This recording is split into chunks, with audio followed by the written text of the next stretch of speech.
No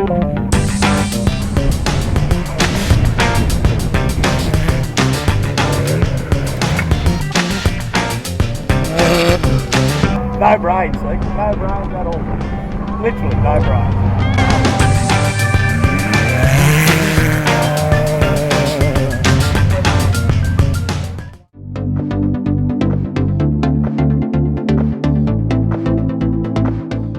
Hello and welcome to another episode of Frogs Hollow TV. My name's Toby Cuba, and once again joining me from beautiful Harvey Bay, Hoppy. How are you, mate? Good, mate. Yourself? Yeah, great. Another good week in paradise up here, they reckon. Oh, mate, what they say? Great one day, perfect the next. Yeah, no, it's been a bit warmer this week, but loving the Queensland weather. So into a quick summary of tonight's episode, we'll acknowledge our current and new Frogs Hollow TV partners. Review last month's Loveday 400, which is AORC round 3. Quick wrap up of last weekend's Rainbow Rises 240.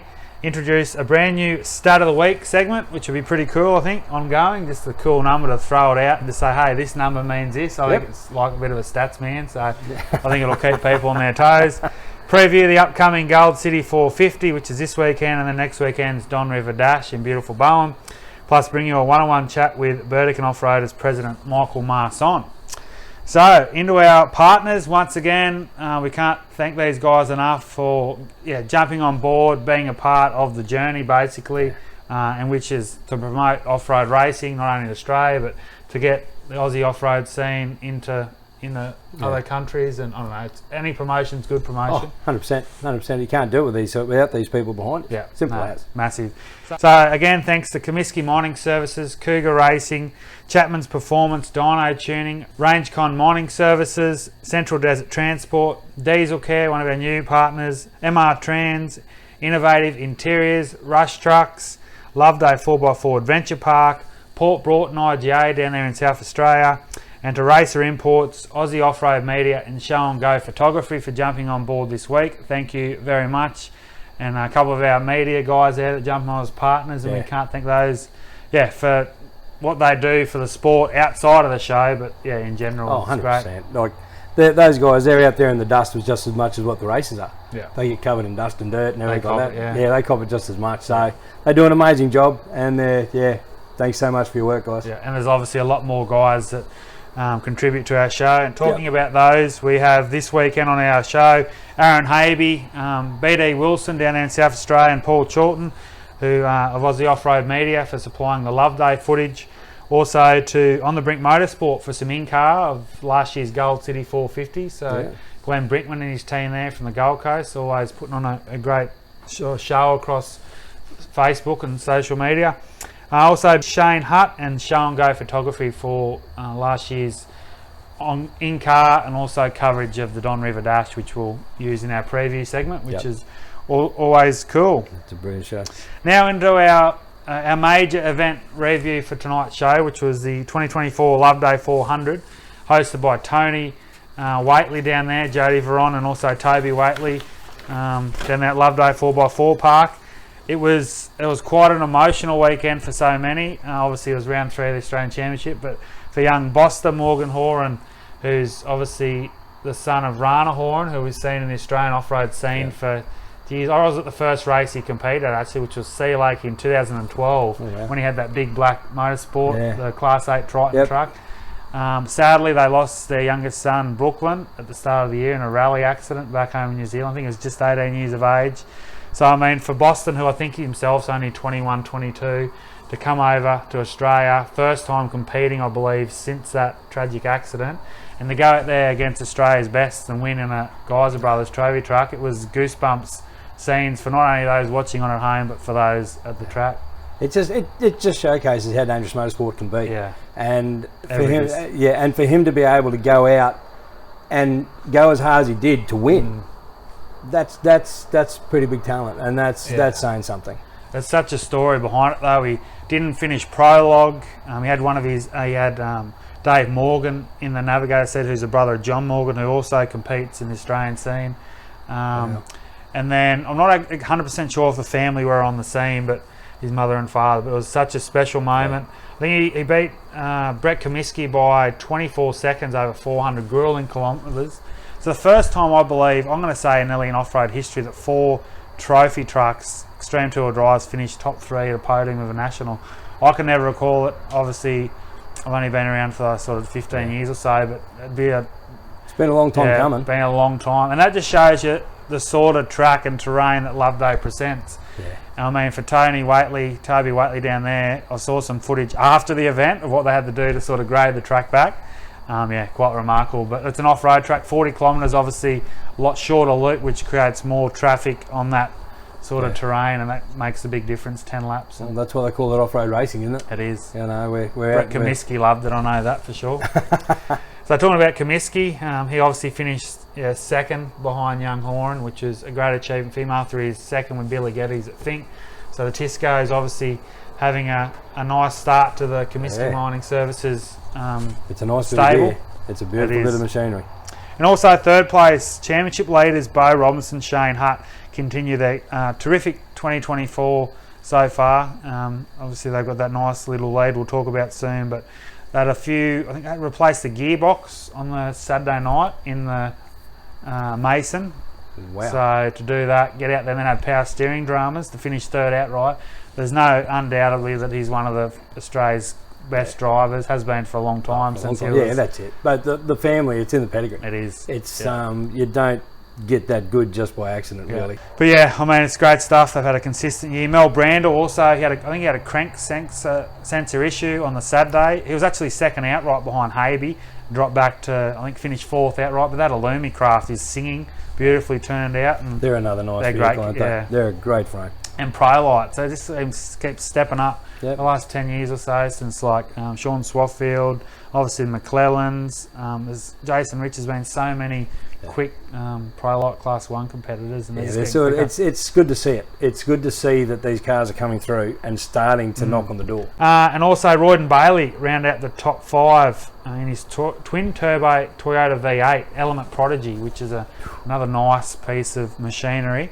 He was, of course, the 2019 AIC runner-up in a Can-Am Maverick, so he stepped up there, and he was actually led the race after Aaron Habe exited with an engine issue. Then I think he lost the belt on like the second or third last lap and dropped back to 5th, but he's still in contention for ORC. And we talked about the Habe team a bit before the show last week, Element Off-Road. That's right. He was setting himself up for another dominant victory. He really was. I think it was 5-6 minutes in front with, I think it was sort of 5 laps remaining. So still a long way to go, but he was on the cusp of another Loveday victory. And as you say, Hoppy, it just takes that one little slip. Happy engine failure, but it's that 1 second and she's all over. I've seen guys not finish races because of a $5 part. It's that's racing. Yeah, you know, it's an amazing sport. Also, just a quick shout out to James Mogford. He held off Lockie Bailey and Glenn Ackroyd for the side-by-side turbo honours. So it's really heating up there. And also to Paul Tinger, Josh Chapman, Michael Shipton, Hank Parker and Phil Lovett for class victories.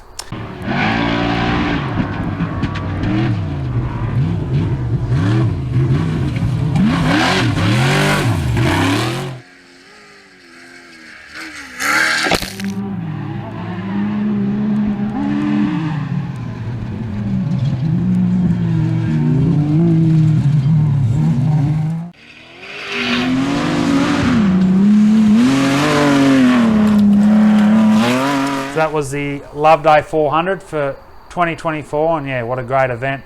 One of those events you sort of sit back on the hill. Derek and I always used to talk about, we've been twice now, lucky enough to get down there and sit on the hill with a can in the hand, sort of outlooking. It's like being at a mini Bathurst, but with the dust and the V8s flying. I've seen the photos. The photos, I don't believe, from what everybody's told me, just don't do it justice. No, it is really great. They've got a great, I can't speak highly enough of what they do down there. And we'll get down obviously, if you're getting the numbers there and the people that even Shannon Wrench rocked up, he had another few little dramas. But shout out to those guys down at Loveday, and all the best for 2025. Yep. So on to the 2024 Rainbow Risers 240, hosted by Vora last weekend down there at Rainbow in very dusty conditions. South Australian David Hall and his son Matty Hall got the outright victory. Nice. Don't know how many races David Hall's won in his career. I have to ask him during the week, but to have a father and son victory, I think Matty's literally just started in the navigator seat, so that's pretty special. So he's only young, is he? Yeah, I reckon he'd be 12, 13 maybe, It's pretty cool. There's one of the future drivers. Yeah, cool. No, it's always great to see.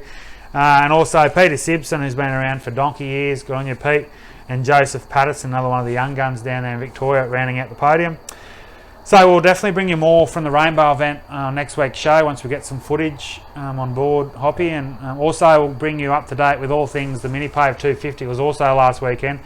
So the organisers are just finalising the outright results as we sort of speak. And we didn't want to allude to that tonight, but next show it'll definitely be all things Mini Pave 250.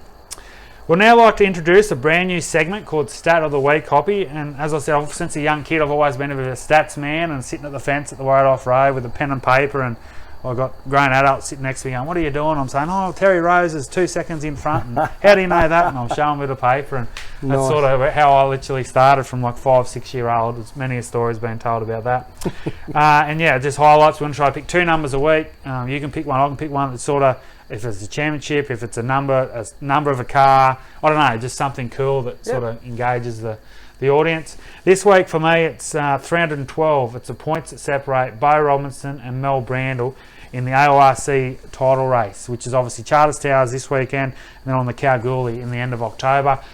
It sounds like a big gap, but 600 points for the win this weekend, but you must finish. So a DNF this weekend, we don't want to see DNFs, but they are in our sport.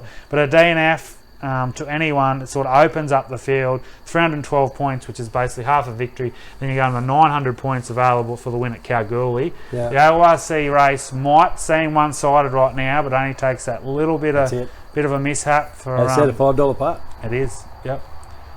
And I mean, it just sets it up nicely. It is a small field this weekend at Charters Towers, but that is definitely a battle to watch. And Royden Bailey's not out of it also. And a couple of our side-by-side competitors. The second number this week is 6. So 6 of the top 10 outright from the Don River Dash last year entering this year, which is pretty cool. It's always a good figure that I like to see. How many competitors who were high up last year and pushing hard the return to the same event. It's always been a stat that I've enjoyed. Like, it's very rarely you see all 10 return to a track. I've seen it in Queensland a bit the last couple of years. Yeah. But Don River Dash will see 6, including last year's champion Royden Bailey and past champions Billy Geddes and Talbot Cox. Yeah, those two he won't be getting it all his own way this year. No, that's right. Hobby, now straight into our event previews for tonight's show. And our first one's the 2024 Gold City 450, which for the second time is around the Australian Off-Road Racing Championship, brought to you by MA. It's 8 laps of the 55 kilometre circuit over 2 days. I'll let you, I know you've been talking to one of the event organisers up there, a bit of gossip about the track. Yeah, I was talking to Kevy today, and he was telling me that they've done a lot of work to the track. They've put in a new 8 kilometre section, and it's very fast and very wide. So, and most of the track, he sent me some photos, and it's nearly 3 blades wide. It's just going to be open and fast racing up there this weekend. It really is. Can't wait to see some of the footage when you come back from it. Yeah. It's they're quite proud of what they've done. Yeah. And they say they should be, but it's going to be some interesting racing. You've got some big races up, like drivers going. And there's a lot of guys up there you can't rule out. Even they might not be chasing the Australian points, but you can't rule them out. Like, they'll be in the mix, exactly. Like you got Svensson, like he's one of those guys. He's been around forever, and that car, that buggy of his, that stealth thing, that's quick. Yeah. And then you've got don't rule out Solid, the local boy. Yeah. You got local knowledge. You've got, and he's always there. He's one of those guys. Built their cars too, they built their own cars, exactly right. And they're those guys that are always there. They're not quite always at the very top, but. They're always knocking on the door. Exactly right. Especially if a couple of the front runners fall away, it could be. I think it could be one of them weekends where we could see a very dominant victor, like a runaway leader, or it could be the other way where a couple have a few issues that sort of bring people back to the race and could go down right to the wire on Sunday afternoon. James Mogford, Lachlan Bailey, Daniel Challen, Glenn Brinkman, Greg Campbell, and Glenn Ackroyd will all be looking for strong results there in the side-by-side Australian Championship, and they'll be there, I reckon, in the mix. But obviously Bo Robinson, Royden Bailey, Mel Brandle, sort of the leading front cars for me. Unfortunately, Brett Comiskey, I think, pulled out over the weekend. A few little issues there. But then you've got the side-by-side competitors who will be pushing hard and trying to replicate what James Cook did last year, which they're all confident drivers. I'm sure they'll give it a good shot. But sort of for me, the front three, I reckon Robinson will be thereabouts. But it's sort of a weekend for Beau and Shane where maybe they still got a couple of big races ahead of them. So in a small field, they know they'll understand just a good solid top 4 or 5 finish for those guys. Set them up nicely for Kalgoorlie. Yeah, they won't be going out there to win it all. They'll be just going out to make sure they finish the race. That's exactly right. Smart. So Jeff Pickering and Hank Parker resume their production 4-wheel drive battle, which I'm very interested to see. And other entries to note this weekend, 2-time defending Moranbah champion who we haven't seen much of the last few years, Dan Dunn, very interesting competitor. He's in a Can-Am. I saw some footage of it at Moranbah a few weeks ago. The man's an absolute maniac, drives the doors off this thing. I think he's a Charters Towers local, so he might be there pushing. He didn't race the AORC event there last year, but he might be really pushing for that top spot. I know he'd be looking for a class wins first, but who knows? Dan Dunn, could it be his weekend in Charters Towers? Also, as you said, Laurie Svensson, Declan Cummins, David Luffman and John Wise, other notable entries. So who's your pick, Hoppy, for the Gold City 450? Look, as I said, you can't count anywhere. I think Bosner, you've got to put him up there. Yeah. Really, and like that. But as a rank outsider, for me, keep your eye on Laurie. Yeah. He just might. He's been up there a couple of times. He likes that track. He come 6th or 7th last year. So that's right. So just keep your eye out for him. You never know. Well, I'm going to go with Royden Bailey. I think Royden Bailey, he's more in a position in the championship where he needs a result now. Yeah. He's had a good finish at Fink and a 5th at Loveday. He missed out at Pooncarie. So Royden Bailey, he needs a amount of charge. Yep. He's obviously committed to the ORC this year. It gives him a bit more freedom in that sort of let's get out there, let's win it. Whereas Beau and Mel Brandle will push hard. Beau will push hard too, no doubt. But of course, there's I think they've got a little bit more playful because they've got that bit of a buffer. That's right. Yeah, be a great weekend, and we'll see you all up. You'll have a ball up there. Yeah, looking forward to getting up there and having a look around. So next weekend is the highly anticipated Don River Dash, brought to you by the Burdekin Off-Roaders Club, Michael Marson and the crew. Round 8 of the Queensland Aora Off-Road Racing Championship. And as I said, up there in beautiful Bowen. I cannot wait for this one, Hoppy. 85 entries as we last saw on the entry list. It's a few, isn't it? It's going to be a epic weekend. Not wrong. Oh, it's going to be a really good weekend. Unfortunately, I'm not going to make it up. Yeah. My navvy's going up. Yeah. Andy, he's going up there to have a look, and Thanks, you, of course, yourself. Yeah. But yeah, it's one of those races I've watched over the last couple of years, and it's one of those races where it's anybody's race. Yes, the big horsepower is good to have, but that sand, it's an equaliser. And what brings so many into it, I think, too, Hoppy, is basically a bit of luck in the river. Basically, if you can get that free run, like Aaron Havey said, it only takes that sort of 10 to 15, 20 seconds of being behind a car, which a lot of the times, if there is, they can't get over. Yeah. But if you come across like a Class 7 or a Class 3 that just unfortunately can't move on, you've got to say, hey, let's hang back a bit here, and then you've got to power up to get going again. I was actually lucky enough to be in the riverbed last year with Michael Misford. Yep. I mean, it's hard to picture and put into words when you're standing there under that first road crossing, and just the speed Camp Battle, Havey, Simon Knight in his rush truck. It was quite incredible. Yeah. And it is one of those races you have to see firsthand. Yeah. And I mean, it's a great show. Spearheaded by defending champion Royden Bailey, who I think it was definitely his finest moment. Yeah. He's going to do the North Queensland double, which is pretty cool. Yep. Talbot Cox, obviously home soil, local competitor, been around for a long time. He's got wins everywhere. Yeah. He'll be definitely one to beat. And I reckon Billy Geddes in his Hellboy. He hasn't raced for a couple of years in the Geyser, but the Rocky Boy, the proud Queenslander. Yeah. He won the first edition in 2019. That's right. He actually beat, I think it was Craig Barnett and Tony Falaba. That's just a rough guess. I know Barnett was definitely on the podium. I think Tone was too. It's he'll be out to prove a point because he's been out for a while. He said Hellboy's been in the shed for a while. A lot of engine upgrades and stuff. I know they didn't get to Fink because Pass didn't turn up. That's why it was with Comiskey. That's why it was Comiskey. So he'll be out to go. And one thing for sure, once that helmet comes on Billy Geddes, it is just literally foot to the floor, crowd pleaser, and he'll tell you from the start, I'm over there for one thing. Loves his off-road racing, and he'll be definitely one to watch. Former podium sitter Kent Battle, another one of the local Townsville crews. He's got one of them beautifully turned out Element Prodigies. V8 powered. He'll be singing along the river again. Machine, unbelievable. Really Michael Doolan was 4th last year. He'll be back in his 7-litre Brenthal in 2020, in a couple of weekends' time. So he's one of the coming up from the Hunter Valley in New South Wales. Kai Camilleri is a young gun, and big things ahead for Kai.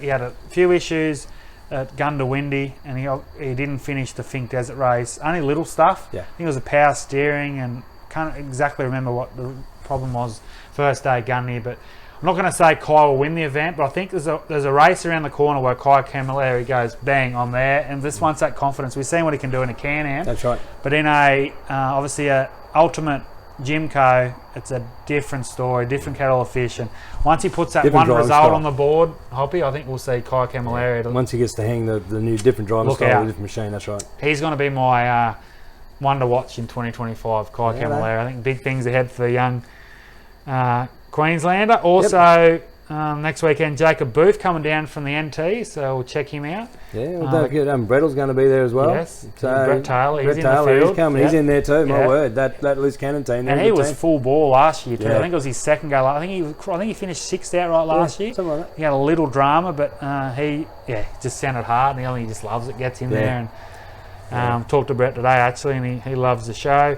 Also the Commons brothers in their West Lime trophy trucks, their first time to Don River. John Crudge, Cooper Weston, Ivan Robinson and Tony Flower, others mounting a charge. And the Class 6 battle once again will be very interesting. Defending champ James Mogford, past winner Richard Tazan, Dan Dunn, Brent Story, Tony Patterson, Lachlan Waters, Cambridge Schelt and Greg Campbell, names that could stand on the top step. Quickly, Hobby, your tip for this year's Don River Dash? Look, I reckon Talbot is going to be there, or Billy. They're my two. I think it's going to be one of those two that will get it myself. I predict Royden Bailey will win Charters Towers this week, and I think he could go back. I think he could do. I think he'll win back to back. It all depends on the first day is a massive thing. Don River, you've got to set yourself up. You've got to get that nice run. Because it's obviously all reverse grid, and it just adds to the trade. It's a great spectacle. And Billy Geddes will also be there. So earlier this week, I was lucky enough to catch up with the Burdekin Off-Roaders Club President, Michael Marson, for all things Don River Dash. Enjoy. So joining me on tonight's episode of Frogs Hollow TV, Burdekin Off-Roaders President, Michael Marson. Welcome on, mate. G'day, mate. How are you tonight? Good. It's only a week away, the big 6th edition of the Don River Dash. You must be pretty excited. For those sort of watching Frogs Hollow and those that sort of haven't been there before, tell us a bit about what the 3 days will look like next weekend. Yeah, well, it's pretty unique, I guess. It's probably the best way to explain Don River. I mean, we get to do the look lap in the car, in the race car if you want to, which is sort of not done that often anymore either. And then big night Friday night, scrutineering, and last year we had like 5,000 or 6,000 locals come through the gates to have a look at the car. So we're sort of hoping that's the same again. We got plenty of stuff organised, a bit of live stream on Friday night for about an hour. So all that's good. And then obviously Saturday, we kick off with the cars at 8:30, and then the bikes at 12:30 on both days. So she's pretty full on. To say the least. I was there last year for the first time, and I was blown away. Obviously, lucky enough to get down in the riverbed and see it firsthand, the cars and what it's all about and what a location. I mean, I know it's in its 6th year, and you and the club, you've got such a great sort of crew of guys, also racers, and obviously guys that aren't on the track, but that have helped you and the committee to where it is at the moment. You must be so proud to see where it is. Yeah, well, I think we might be nearly 250 bikes now, and I think about 90 cars as of tonight. So, look, it's very proud of it. But, I'm only one sort of tooth in the whole cog, I guess. So, the rest of the club, we're streamlining it every year, and it is becoming, things are set in concrete and set in place so that, we're not revisiting the same topics and that every time we have a meeting and stuff like that. So now things just get, ordered, organised, which is really good. This year it's probably been the most streamlined that we've had it. And for a club like ours, I guess, we're a reasonable sized club now. We've got 50 odd members. So, for us, as always in most clubs, there's the core dozen that do a lot of the work. But look, I mean, at the end of the day, the club runs this event quite comfortably, I feel, but probably more so because we got the right people coming into the right positions, clerk of courses and scrutineers, and just makes my job as a president, a lot easier. But we're always trying to improve it, and the spectacle will be the race as always, and as a competitor, probably the best. I mean, it's great to watch. The fans get to see. I think we worked out it was something like 1,700 competitors over 3 laps, or 6 laps for a day, if you know what I mean. Every time they go past, so that's pretty special, and then the live stream is going to put it out to everyone all over the country. So really looking forward to it. Also, just quickly, thanks for joining us on Frogs Hollow TV. I know what you've done for the sport over the last couple of decades, not only in North Queensland, but across the country. And it's great to have someone like yourself as MR Trans and you on board. No problems, mate. I jumped at it when the opportunity arose, and I like to say too, mate, pretty keen to finally convince you to come up to the Don River to commentate this year. Yes, I'm very. I know excited. You and I have had this chat about for a few years, so I'm really happy to have you up here, mate, and you bring so much knowledge to the car side, and to fill everyone in with all the competitors are there, and you'll compliment the guys, the Curran boys, and Big Russ is back. So I know you've teamed up with Russ before, so he'll jump in and do a stint or two. Yeah. And I know it's going to go off well. So it's going to be great. And just quickly before we let you go tonight, Mick, I know you're a busy man, only a week or so out from the big race, but I know you're a competitor yourself. But I've been asking around, who's your sort of rough prediction for the 2024 Don River? Mate, I've been guilty of actually not having a look at an entry list for a couple of weeks. So put me on the spot there, mate. I think Talbot's always one of those guys who's thereabouts because he knows how to win this race. It's very important. I always say to people that you sort of got to race one to know how to win one. Yeah. I haven't won one yet. I've been trying hard. Royden Bailey again, mate. He's that thing is an awesome car. Yeah. There's a sprinkle of other good competitors. There's heaps really. I probably can't pick a 1, 2, 3 right this minute, but I'm sure it's going to surprise us. Mate, it's going to be an absolute cracker. Can't wait to get up there next weekend. I'm in a beautiful Bowen, and even get the night over. Stop over at Early Beach. Won't be too bad next Thursday night, but looking forward to it. So thanks for joining us on Frogs Hollow TV, mate. See you next weekend, and all the best to you and the club for another great event. Cheers, mate. Talk to you very soon. Thank you. So another great chat on Frogs Hollow TV. Hoppy, always great to chat with Mick Marson, always a pleasure. One of the great guys of our sport, and he does have it at his...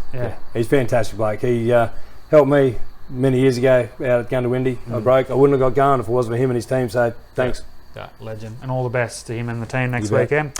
Also, upcoming events on the horizon include the Warrior 200, one of the iconic events in New South Wales in a couple of weekends' time, the Wanaka Enduro in South Australia, then the Pines Enduro, last round of the ARB Australian Off-Road Championship, then Three Springs 400 in WA. So plenty more action ahead of us, Hoppy, and we won't be able to do a show next week, but the one after we'll definitely be back on air. So that's a wrap on tonight's show, Hoppy. Once again, plenty of action ahead of us. Good luck to all those competing at Charters Towers this weekend, Don River next weekend. I'll be fortunate enough to get up there and witness both races live. Busy boy. Looking forward to that. For now, enjoy some more epic footage of the 2023 Don River Dash. But more importantly, stay tuned to the next episode of Frogs Hollow TV. Cheerio. Catch you later. Stranger. I wanna fly, can you take me far away?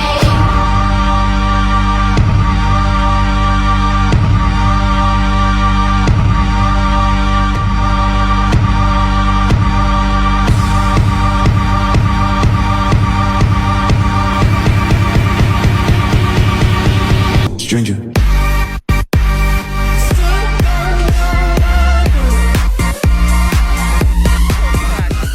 The 6195, this is the Don. The 127, The 1175, the Aussie Special, she's got no back pedals on it anymore. The 57 of Aaron Havey, and then Royden Bailey. Royden Bailey's on the back of Aaron Havey. How does that? Wow. Mick Marson is here. Where is Talbot Cox? And here comes and Talbot. here's Talbot. He is on the gas, ladies and gentlemen. That is our finish line jump. The Tropic Petroleum Talbot Cox